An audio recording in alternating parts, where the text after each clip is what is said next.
I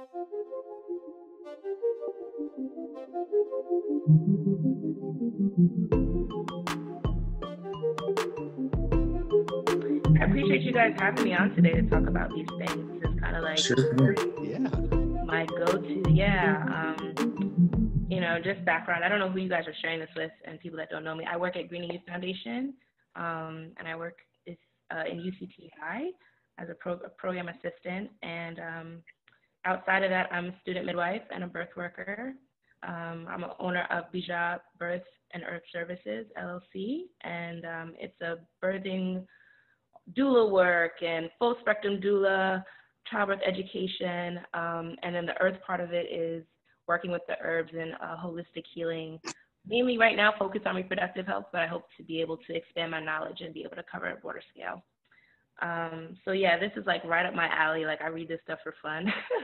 So I really look forward to sharing stuff with you guys. So what did you guys just want to talk about? I know that you guys are talking about like immune boosting things and healing herbs and plant medicine.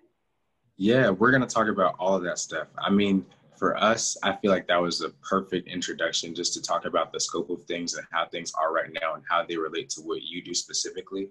And particularly, I feel like this is a demanding time for people's health. And we just want to know how you specifically nurture your health physically, mentally, and maybe even spiritually during this time, because it's super important. Wow, during heavy, we all have stuff going on in our inner circle, right? Ourselves, and then we have our next circle, which is those around us, and it proceeds to go further. So like we all have our stuff going on within ourselves, and then all this other stuff, right? so it's a lot of going on. I'm kind of an empath in a way that like I really go off of the feelings and emotions of others. I live by myself, thankfully. It's really quiet where I live, so I'm not around a lot of people. So thankfully, if I do,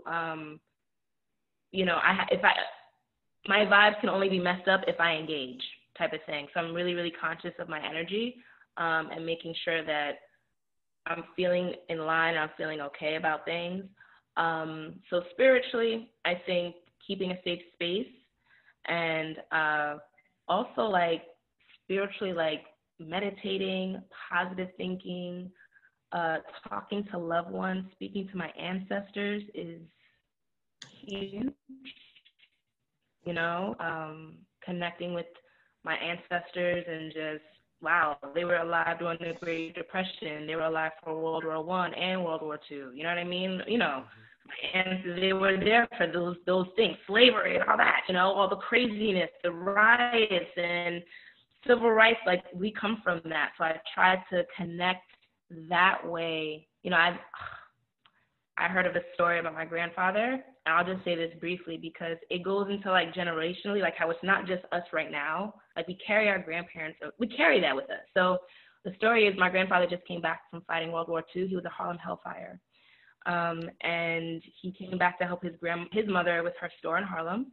And my grandmother, his young wife, came to him and said, "Ralph, the cop is here for his money." My grandfather looked at her. "What do you mean the cop is here for his money?" Apparently, a police officer had been coming in and just taking them for money, just taking money for them because there was no man in the shop, for the whole time that he was away in France. And so my grandfather took off his apron and beat the crap out of him. You know what I mean? And he was a gentle man, a gentle man. So this is not just our fight. This is a fight that we've been there. So I try to connect to like, wow, Granddad was really pissed and he actually had to physically like put hands on somebody. But how did he cope and live in a society where Harlem changed, right? He saw gentrification before it was a thing, right? All that stuff. So I try to connect with my ancestors in that way, just to try to like meditate and keep steady, because tomorrow is the next day. And that's the biggest thing I think I get from connecting with them. Mentally, staying off of social media, not overdoing it. It's really hard to. You kind of get caught in the rabbit hole. You're like, oh my God, everything's on fire. And it's overwhelming. And then you look at your computer 3 hours later, you're like, oh my God, this is crazy. And it does affect you mentally, And also I think, we don't want to become too desensitized to things, but it's important that we do expose ourselves to the truth. So just finding that balance of keeping informed, but not mentally exposing myself that could be, harmful later. And then emotionally, just talking to people and really staying open and open and just open to receive energy and receiving love. In terms of health-wise right now, in terms of what I'm putting in my body, nothing too crazy. I have really worked on I have a new nutritional shake that I love it's packed of like everything that I love in it, so I don't have to buy vitamins anymore. So that's been an added plus. It has adaptogens, it has proteins, all vegan, plant-based, really, really good. Besides Awesome. that, working out is awesome. So that's about it, yeah. That's fantastic. One big thing that I heard you mention was connecting with your ancestors.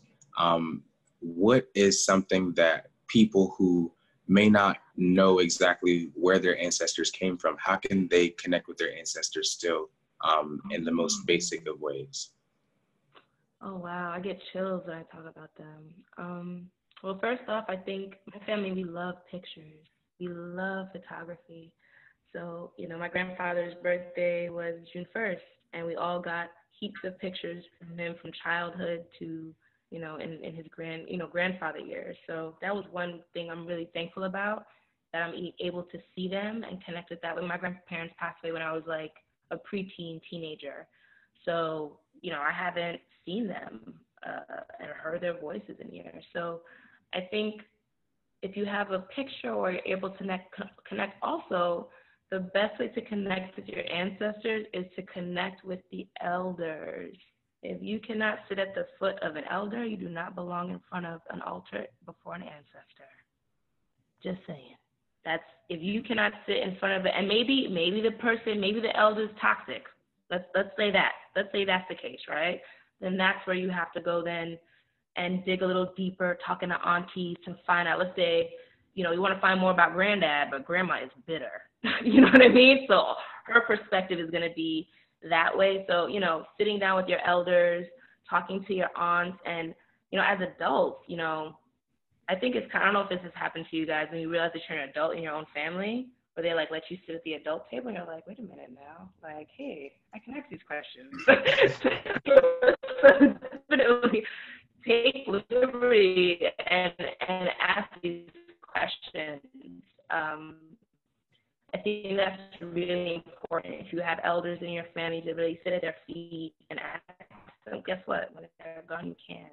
Another thing that I think is really important, my mother recorded her parents in the 70s on like a cassette tape. And so we got to hear my grandparents, their voices last Thanksgiving, and it was interesting to see my mother and my aunt's reactions to hear their parents' voices after 10 plus years of not being on this earth, So Wow. Keeping records are important, but also really sitting at the feet of your elders and of those that know more than you. That's really how you connect, is to humble yourself and to try to really, find out. And like, can you hear me? Yes. Okay, yeah, now we can. Hi, sorry about that. What was the last part you heard? Every time a plane goes by, my service gets wonky. What was the last thing you guys heard? Yeah, so you were talking about sitting at the foot of your elders and really just trying to listen to the stories of people who are more knowledgeable than you. Oh, yeah. Looking through photo albums. Go to Nana's house. Let her show you her good shoes that she had. She on her 7th birthday that she was proud of. Yes! There's little stuff you find like that. And mind you, your parents will tell you what they want you to think. You know what I mean? You get a whole other perspective talking to their sisters, talking to their cousins, talking to your grandparents. So really cast the line wide. And the crazy thing is elders want nothing more but to talk to us and tell us about everything. And me, I'm here for it.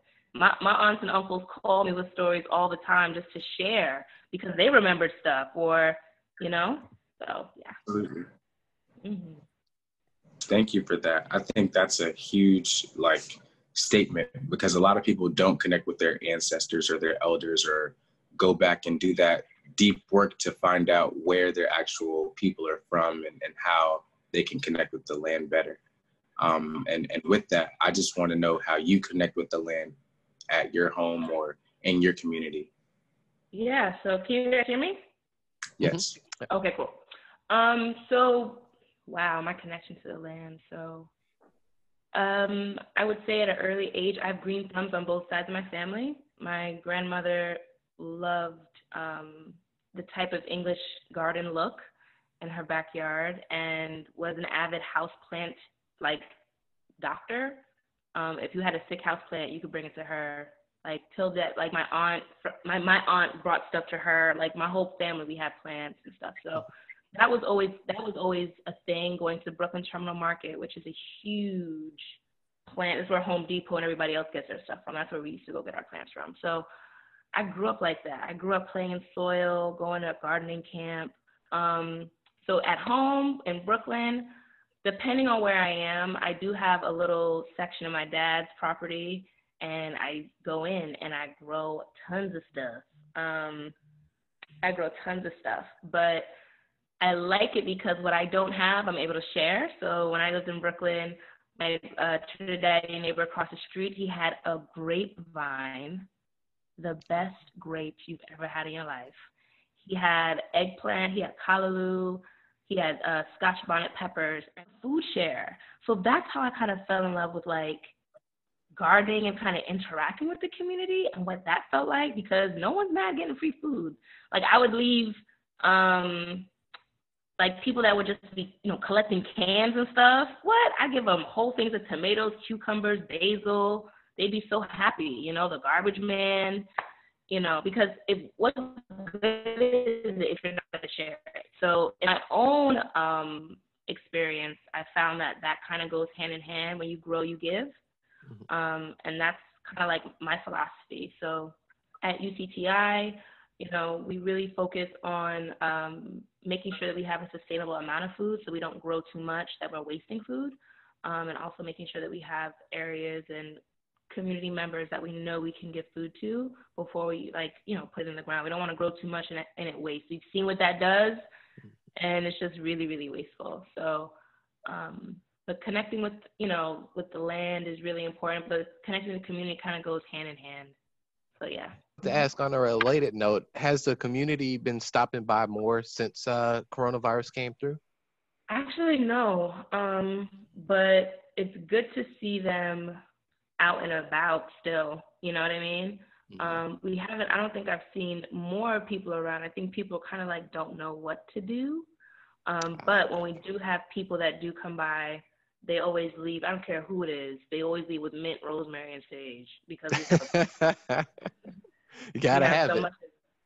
Yeah, so those herbs themselves are really, really they're aromatic. You can cook with them, but they're also really good for your antimicrobial, antifungal, antiviral type of zhuzh. Got you. Okay. Yeah. Fantastic. You've recommended us some herbs that we should be growing just with that. Are there any other things that you would recommend that we grow small time? Small time. So mint, parsley is very good. Parsley can be used as a metal detox. Shouldn't be used by pregnant women, but everybody else, you're good. Of course, if you go to a doctor, you're on medication, check things out, do your research. Let me just say this too. A lot of times we want things quickly, and I want everyone to know that's listening or watching, what have you, that it's really important that you do your research. This is your body. And working as a student midwife, I'll just say midwife, I've found that that's the biggest thing with working with women and families is they kind of, with working with a midwife, they're able to kind of go inside their bodies and kind of see how they feel, and they're able to have awareness of themselves in a different way. So everything that I'm saying now, if you're drinking parsley tea and you're having flaming, diarrhea, hey, let's not drink parsley tea next day. You know what I mean? That's common sense, but I'm just putting that disclaimer out there because people will be like, you said, but always do your research. So in terms of things to grow, ginger is so easy, guys. Ginger is easy. Turmeric, get the little root. You can grow turmeric. You can grow ginger from home.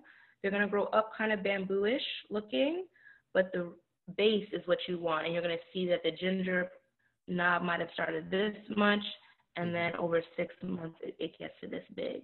And you're able to take it out, shake it, and see a big old thing of ginger. So ginger's a lot of fun. Turmeric, turmeric also grows similar in that fashion, but in a different way. The plant obviously is different. Turmeric, those are really, really important herbs that I think people sleep on. So those are really good. As we said before, rosemary, mint, sage, oregano. So good. Oregano, thyme. Thyme is really good. Thyme is also very high in vitamin C. Now, these are things that you can grow that will come back every year. Not all of them, but most of them will come back every year and should be put in a pot. Literally, you can put in a pot on your driveway. You know what I mean? It doesn't have to be anything fancy. You could do the ginger and Tupperware on your patio. It doesn't really, you know what I mean? Sometimes we overthink these things. But no, it's so doable. So yeah, I'd say those to start. But yeah, those are the main ones. You can do garlic. Garlic is pretty hard to do if you don't have land. But garlic is grown almost like bulbs, so like tulips and stuff. So you put them in the fall, and then they grow in right now. They grow with like really large stalks with puffs at the top. I honestly, like, most of my knowledge in terms of like gardening, like produce, came from working at botanical gardens in Brooklyn. That changed the game. I was literally a counselor at the Brooklyn Botanical Gardens for like the entire summer, and I didn't know how garlic grew. I didn't even know how garlic grew. You know what I mean? This is my first time learning about it. Who would have thought, you know? So, you know, you learn so much. And then I also learned my gardening style is very gentle. There's some gardeners that are like, I want everything clean, you know? And I'm more of a gentle gardener. Like, I like for my basil to flower. That's for me. You know, like, for example, on UCTI, I let the sage flower because the bees like it. Even though the sage might taste different now, the bees really like it. I'm not going to cut the flowers off, you know what I mean? So, you know, we need the bees. So, yeah, I'm trying to think. But that's what I could think about right now. I mean, there's always, like, you can grow elderberry. You can grow mugwort. You can grow echinacea. You can grow these plants. These are actually plants. Let me go to my list. These are actually plants that you can grow. You know what I mean?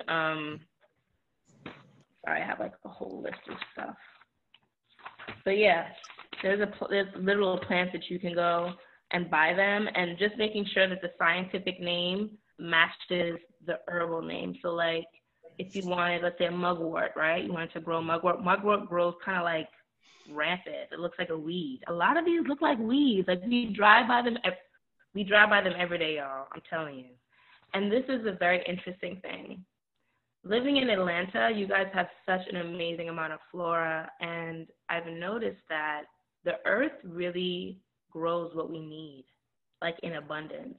And it's like, if we only knew, for example, mimosa, right? Mimosa that you guys have seen with the little puffy pink flower. The leaves are it's just beautiful. And you guys have seen it's wild growing, probably the weed to some people. In terms of plant medicine, in terms of, like, flower essences, that's really good for heart, like your heart, healing your heart. I see a lot of red clover growing randomly. That's good for reproductive systems. That's an astringent herb. Goldenrod. I see a lot of things just growing wildly. I'm like, do we not know all this greatness that we have around us? But literally, the earth is feeling the vibration. There was kudzu. Kudzu is a vine. At the same time, kudzu root has been studied to help, this is in overseas, of course, has been to reduce smoking, to help stop smoking, and has a liver tonic. Wow. Yes. Wow. The root of it. I recently found out that dandelion is really good too, and you can pull that up anywhere and make potions or whatever you need to really purify your blood too. Yeah, absolutely. That's one of the, and we grew up thinking these are weeds, right? But it's like, these actually are the hardiest, and all the plants, think about it, these are the plants that can grow in any environment, any condition, rain, those are tough plants. They grow when you don't want them to. Yeah. But there you go, and they still did it. So how strong are the minerals, and how strong is that plant, you know? Definitely, that's so cool. That's so cool, yeah. Yeah, we were talking about doing some research. A big kind of research that some folks could do is like finding out their blood type and what roots and different herbs will affect them based on their blood type, and which ones can reduce inflammation as well. So I think that's very pivotal. Were there any major figures that you learned from when you were growing up, like any legendary figures from your childhood, or maybe even as you grew up into an adult that really helped mentor you to help you learn? Honestly, I dope women. Like I was a dancer for most of my childhood, and we had summer intensives, and I'll never forget we had Chinese food, right? This was horrible. We were young, y'all. Okay, so we had dance class all day. We got Chinese food at like 12, and we're eating, and then guess who they bring in? Queen Afua. Oh my God, she's like, she's like goddess of healing and veganism, and here we are with chicken bones, like. And you gotta hide them behind your back. Listen, we were belching iced tea. It was horrible. It was horrible. Me and my friends laugh to this day about that. But so, and I'll say that like when you're younger, you kind of take things like that for granted, but I listen to her. And that's one thing that I think, even like we were talking about listening to your ancestors, listening to your elders, at a very early age, I was kind of like, I don't know if it's just my personality, but really listening to my elders in terms of what they're saying. So she basically broke it down, you know. I remember her being like I was 11. Mind you, I was 11. I'm 30, 20 years ago, 21 years ago, okay? Before people knew Queen Afua like that, before all this stuff, you know, she was just not, she's a bedside practitioner in Brooklyn. So that was community work for her. It was dope. That microwaves are, it's like you're nuking your food. You're killing all the nutrients from your food. So you use the microwave. She is why I don't use a microwave. She is why I don't use a microwave. And that hasn't been a thing, of course, in my adult life, college, like, oh, the convenience of it, but she's right. So Queen Afua is one. I went through a rite of passage with Eva Tayo. So we learned from Sister Quayera, we learned from Mama Fabian, who is an ancestor now, as well as our dance teachers. Like I said before, we grew up dancing, so we were very, very aware of what we ate. And we got in trouble for eating crap. And if you can't eat the, you know, bad stuff, you don't eat the good stuff. So, but definitely Queen Afua, Mama Fabian, Sister Quayera, my own family, definitely passing down things that they've known.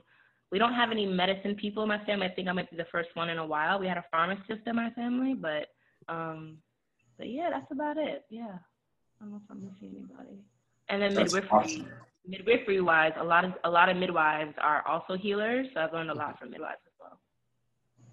Dope. Are there any midwives that come to mind as well?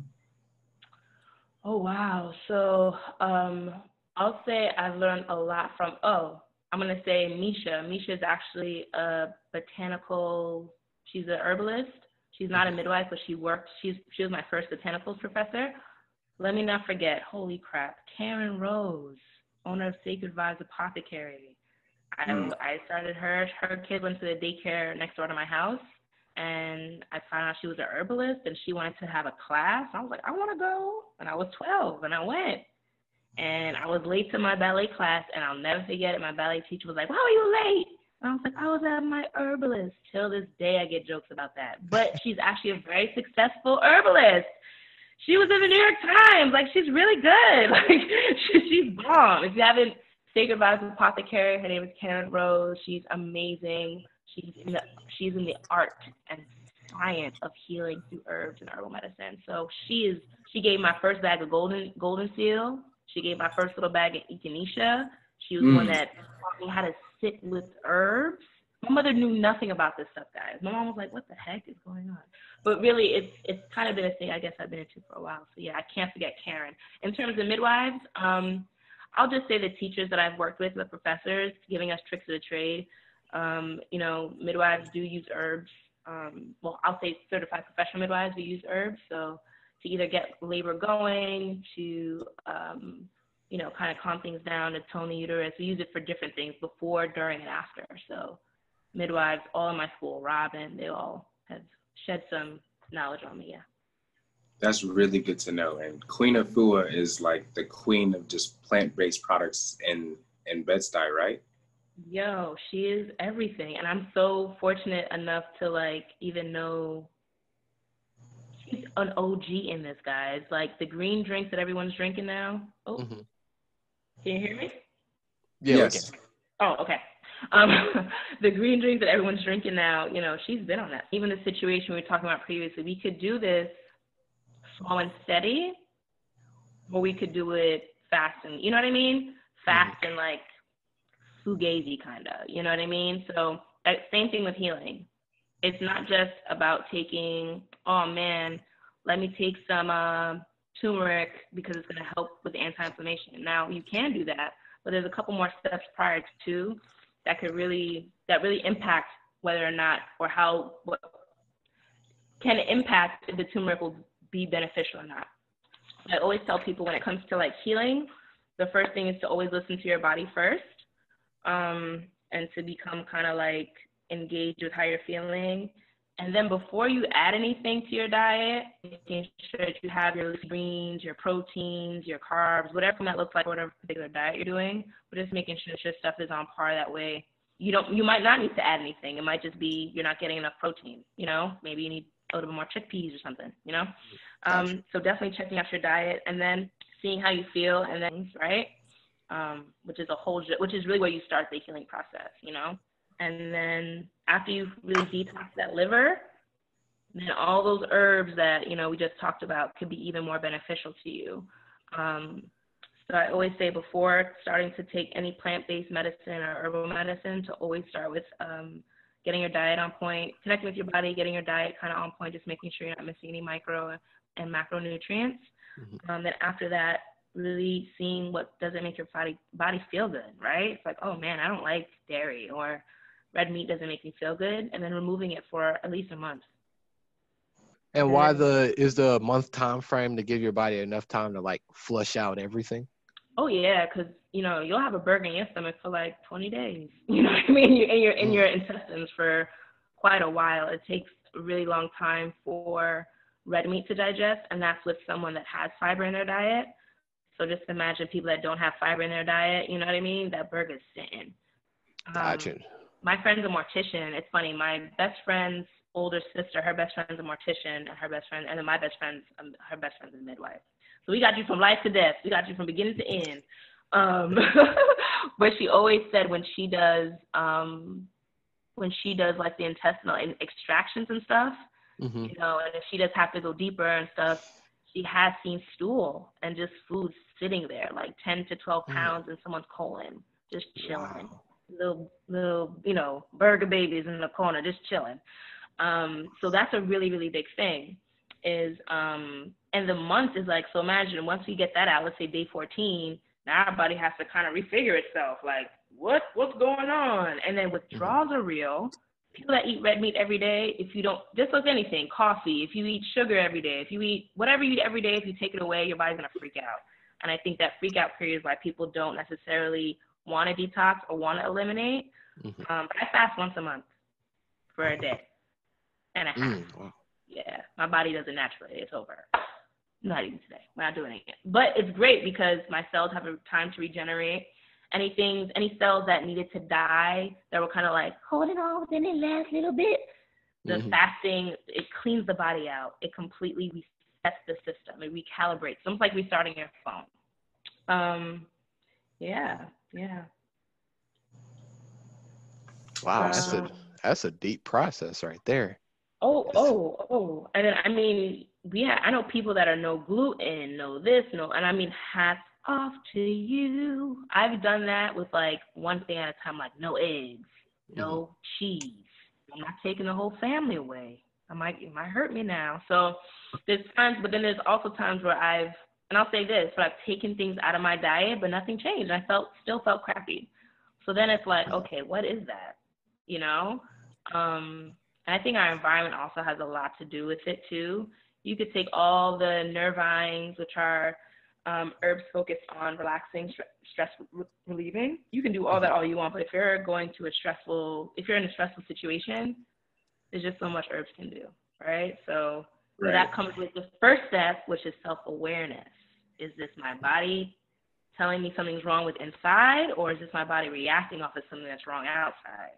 They're Yes. very different. Gotcha. Very different. I know internal can be just as, important as external.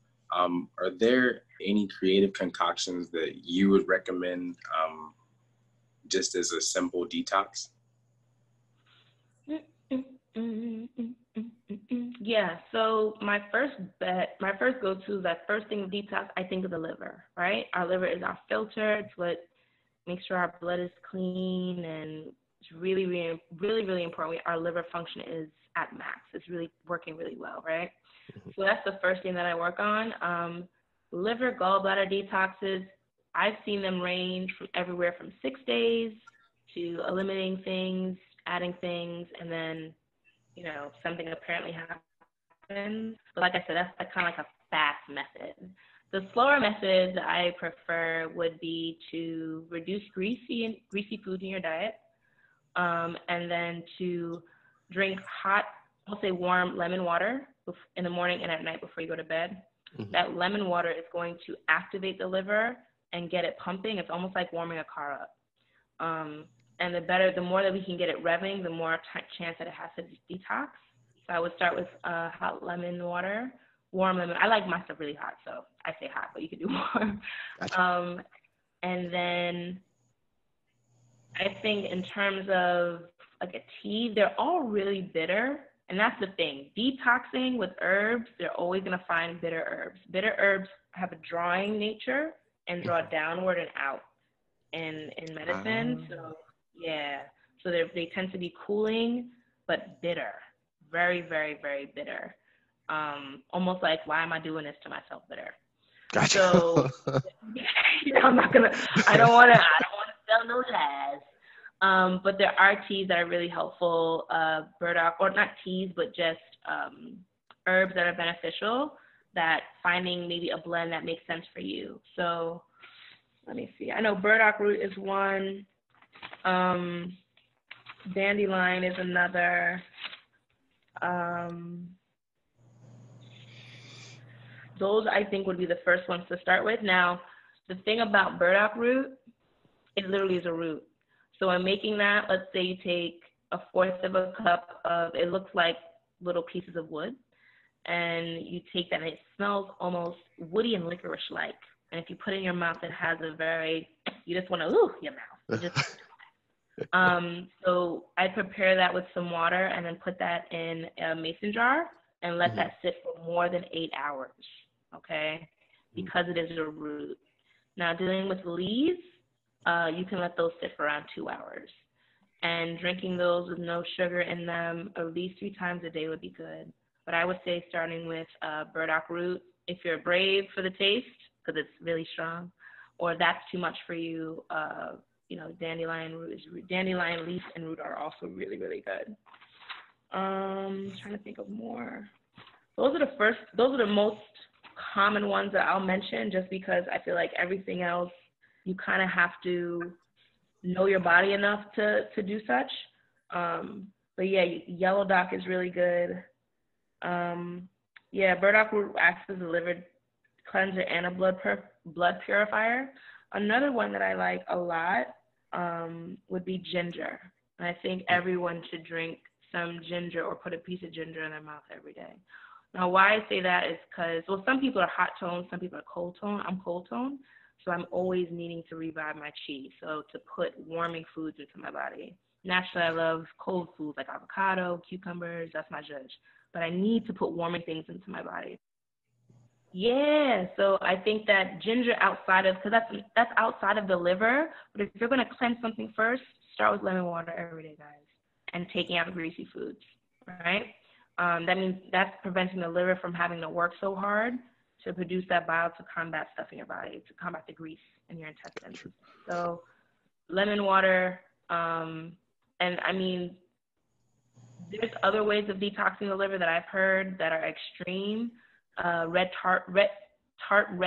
cherry juice is really good for the liver, and for the gallbladder, and you'll notice changes. Also, beets are really good beet juice, pineapple juice, a really good combo for the liver. Anytime we have a pregnant mama come in and she has anything that we don't know what's going on with the blood, we always always recommend beets.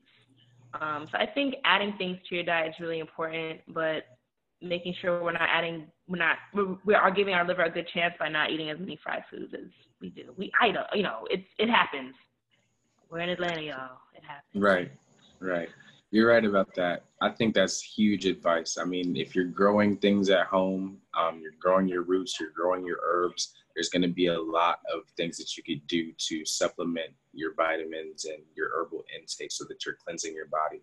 I actually know a few companies that do like herbal tinctures. You mentioned burdock root. They actually make a root tincture of that, and it's called indigenous medicine. I think they'd be interested in probably connecting with you all, or maybe some type of, Well, I'm all about tinctures. I have some stuff going now, and it honestly, tinctures for me is what really brings out the medicinal properties of these herbal plants, these medicinal plants, and I think that's the better form that I like burdock root in. But I didn't know, how deep we wanted to go into the rabbit hole. That's kind of like, that's the thing. So if you're detoxing and you're trying to get the liver cleansed first, we really want to make sure we're cleansing before we add the support from herbs. Do you get what I'm saying? Right. So we don't want to put herbs or put anything that we want good for us on top of a dirty, it's like a slimy rock.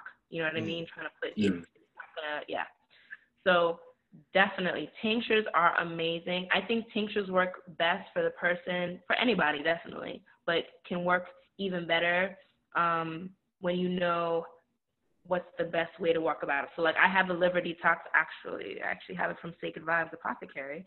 It's in my bathroom, and I'm almost done, and I'm trying to hold off just because when I need another flush of a kick, I will go for it. But actually, let me get that and read what's in it. Let's inquire. I might lose you guys, but hold on. Okay. Thank you for this adventure. Oh my God, right. So I've had this for a while. This is called Reclaim. It's by Sacred Vibes. Now look at the herbs you just mentioned. Burdock, yellow dock, ginger, wild yam, Oregon grapefruit, and vitex berry. So I didn't even think ginger with the liver, but I guess it makes sense in circulation, but I should have known. So tinctures, for any of those that don't know what a tincture is, tinctures are basically getting, when someone takes a glass jar and puts herbs in and then puts a certain amount of really, really strong high-proof alcohol, grain alcohol, and sets it aside for 6+ weeks. So during that time, all the properties of the plant are drawn out, and then that liquid is to be drained. Now some people do combos, right? They'll put all their herbs in one jar, cover it with the vodka, let's say, and put it away. Others will do herbs individually and then mixed based on that. And so this is to be taken 3 times a day. And it's thick in consistency. It's really bitter, but it does the trick. So can you take it with something, or do you just have to take the bitter taste? I'm a thug, so I don't know. you just throw it down. I got you. I do. And I just chug it down with water. I'm like, it's good for me. Let's go. You know what I mean? Because if I can eat things that are bad for me, and I know they're bad, but they taste so good, I should be able to take something that's not. Please, getting my boyfriend to take stuff like this is like horrible. It's like breakfast with a 3-year-old. It's horrible. You gotta hold them down. Oh my God, but it's worth it. It's so worth it. Also, so taking it with water, you could take it with orange juice or tea. Yeah, but something warm, preferably. Yeah, you don't want to take this with ice cold water to stench up your organs as you put this, beautiful medicine down. So something warm, room temperature. Awesome. Yeah. Thank you for that advice, Bijan. That's huge. Where did you say you picked that up? This is from that. Remember, I told you, said, who is Karen, Sacred Vibes Apothecary? Her shop's in Brooklyn, but she has a shop online. You can shop online. Yeah, she's amazing. She's from Guyana. Oh, she owns a botanica. She's amazing. She's amazing. Fantastic. Yeah. Mm-hmm. Well, that's huge, Bijan. You've been such a big help and such a force, I think, in helping us know what we can do to stay healthy and healed during this time. And I know it's tough, so we appreciate you dearly. Cameron, do you have any questions? No, I was just listening because I know for myself, I'm not like too informed in terms of like the herbal medicine space. So it's just been good for me to just listen and see what Bijan recommends. And also, I want to say thank you for your previous video that you did. I think that might have been like a month ago now. Yeah, and and that's the thing. Like, even before that, like, whoever's listening, go with the herbal medicine, do your research now, find what products you like, find your businesses you want to go to. Before you do that, first step one, assessing your body, assessing your needs, looking in your diet, your food and what you're eating, your diet, maybe doing a food journal, and then looking back at it and making sure that you're really hitting the mark with your greens and with all your stuff before you go and add things that you might not even need to. Because this is really medicine. This is really medicine. So you really want to make sure you're putting this medicine in a body that could take it and it could do the better thing. So after you do that, then you detox and eliminate things that you don't like. And then herbs can help you do that. Really, really helpful. And then also herbs just to support you, support you going on. So happy researching, happy health, and we'll take good care of ourselves. Absolutely.